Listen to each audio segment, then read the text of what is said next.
Magandang umaga po.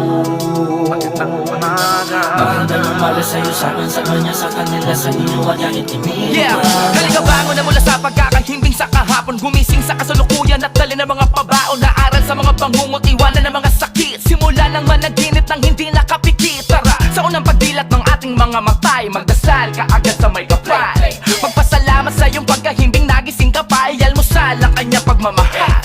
Humingi ng tawad sa mga kasalanan na panay at humiling ng patnubay na sa atin ay gagabay. Sa maghapon dahil anumang kailangan kanyang ibibigay. Kung Diyos ay sa sentro ng buhay mo nakalagay. Para hapeng mainit lamang, dahan-dahanin mga galaw at desisyon habang alay